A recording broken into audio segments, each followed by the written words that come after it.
laki-laki wajib tahu ini gejala awal kanker prostat yang harus diwaspadai. Kanker prostat adalah salah satu jenis kanker yang paling umum pada pria, namun seringkali tidak terdeteksi hingga stadium lanjut. Padahal kalau dikenali sejak awal, peluang sembuhnya jadi jauh lebih besar.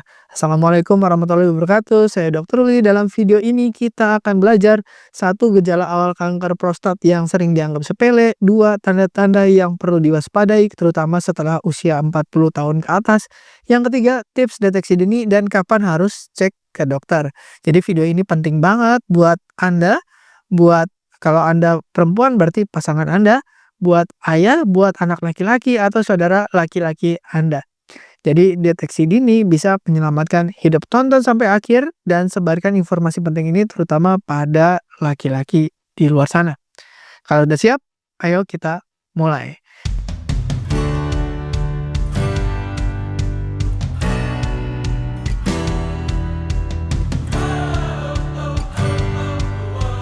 Nah, kita harus tahu dulu apa yang dinamakan dengan kanker prostat. Kanker prostat adalah kanker pada kelenjar prostat. Jadi tumor ganas yang tumbuh pada kelenjar prostat yang gejalanya sering terlambat muncul. Jadi gejalanya udah ada itu berarti sudah stadium yang berat gitu. Karena dia memang berkembangnya diam-diam gitu ya, nggak ada gejalanya. Tapi kanker prostat itu adalah salah satu kanker pria yang paling umum, menduduki peringkat atas dalam statistik kanker pria. Jadi kalau pria dikumpulkan, kanker dikumpulkan, kanker nomor 1, nomor 2 itu biasanya prostat. Jadi apa tuh kelenjar prostat? Banyak yang belum tahu. Prostat itu adalah kelenjar kecil sebesar buah kenari di sistem reproduksi pria. Lokasinya di bawah kandung kemih. Jadi misalkan ada ginjal, paling atas terus ada salurannya, terus ada kandung kemih, di bawah kandung kemih ada prostat.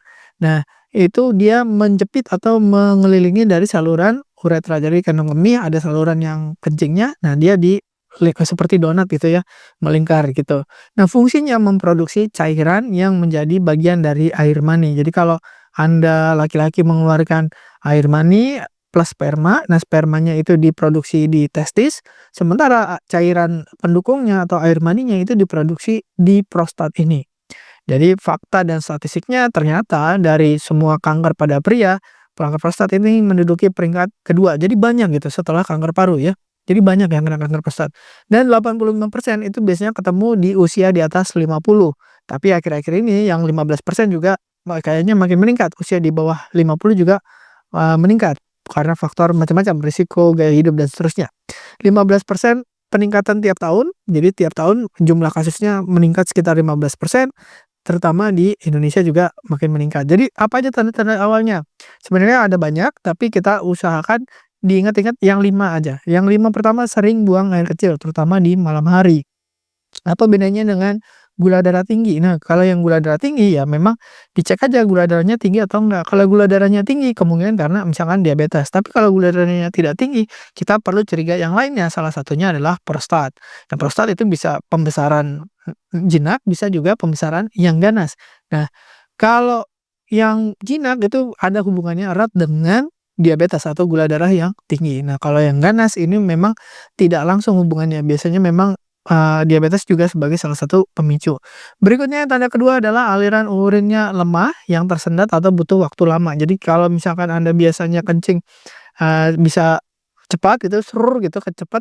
Nah, ini kayak keluarnya alirannya jadi lebih lemah, jadi lebih butuh waktu untuk buang air kecil, jadi lebih lama gitu ya. Yang ketiga, sulit mulainya dan sulit berhentinya. Jadi mulainya itu kayak butuh waktu sampai akhirnya bisa keluar, dan setelah selesai itu kayak merasa tidak tuntas, kayak masih ada yang nyisa gitu, jadi masih ada sisanya. Nah, ini mirip juga dengan pembesaran prostat yang jinak. Nah, tapi biasanya kalau yang ganas ini ada tambahannya, misalkan nyeri saat kencing, bisa rasanya seperti terbakar atau rasa tidak nyaman di saluran kencingnya, itu bisa karena infeksi, tapi bisa juga tadi karena keganasan. Nah, yang berbeda sangat signifikan dengan yang jinak itu ketika ada darahnya.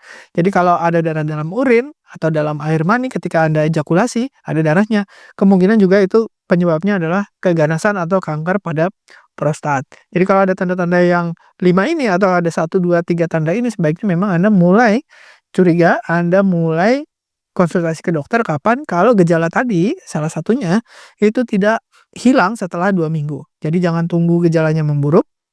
Ya, tadi siapa tahu Anda cuma diabetes, misalkan sering kencing malam hari, tapi kalau ada tanda-tanda lainnya kemungkinan ada masalah di prostat. Jadi ke dokter, kalau dokter mencurigai kemungkinan ada kanker, ya untuk membedakan juga dengan yang jinak, biasanya akan diminta untuk tes namanya PSA.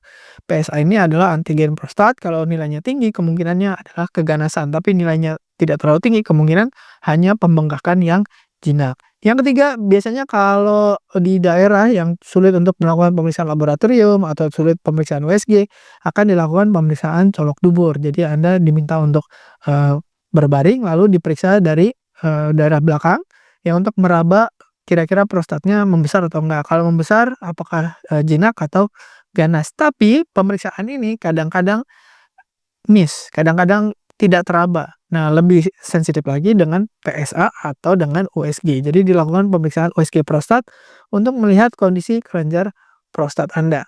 Jadi apa aja yang bisa terjadi pada kanker prostat, siapa aja yang bisa kena adalah orang-orang yang biasanya 85%-nya itu di atas usia 50 tahun. Tapi akhir-akhir ini yang usia di bawah 50 juga mulai banyak. Yang kedua, punya riwayat keluarga, jadi orang tua atau saudara atau orang dekat itu punya riwayat misalkan kanker prostat, itu juga risiko kanker prostat kita jadi meningkat. Yang ketiga, diet tidak sehat, yang sering makan lemak hewani dan rendah serat. Jadi kalau Anda makannya nggak pernah makan sayur, nggak pernah makan buah, hanya makan lemak hewan, hanya makan protein, hanya makan karbohidrat, itu kemungkinan untuk meningkat risiko prostatnya juga tinggi. Dan yang keempat adalah kurang olahraga, kurang aktivitas fisik. Jadi sering tiduran, banyak rebahan, nggak pernah olahraga, itu juga risikonya naik. Nah, gimana caranya mencegah dan mendeteksi dini? Harusnya satu, mencegahnya dengan pola makan yang sehat, banyak sayur, banyak buah, rendah lemak hewan. Ya, boleh nggak makan protein hewan? Boleh, ya, tapi jangan berlebihan. Yang kedua, olahraga rutin, minimal sehari 30 menit, 5 kali seminggu paling minimal. Yang ketiga, pemeriksaan berkala setelah Anda usia 50, sebaiknya memang cek rutin, apalagi kalau punya risiko misalkan keluarga ada yang pernah kena kanker atau kanker prostat.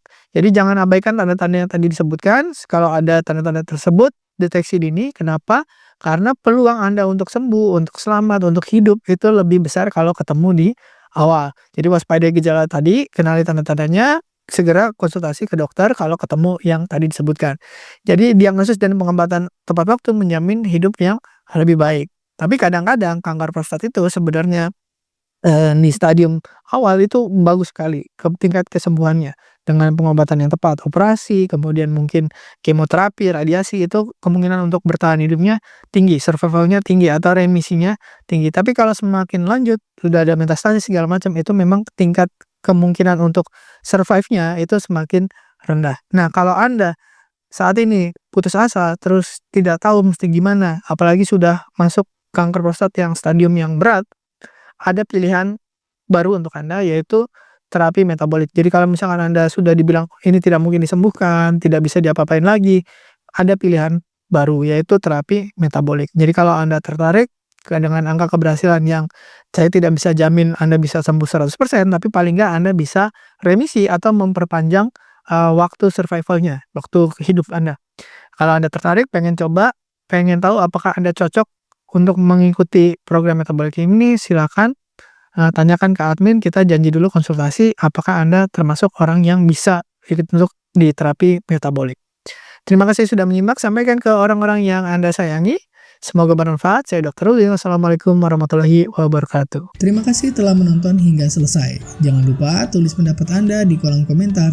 Saya Dr. Ruli dan saya sangat senang bisa belajar dan berbagi dengan Anda. Salam hidup sehat dan mulia.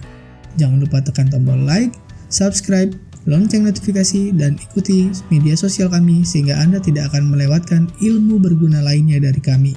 Sampai jumpa di video berikutnya.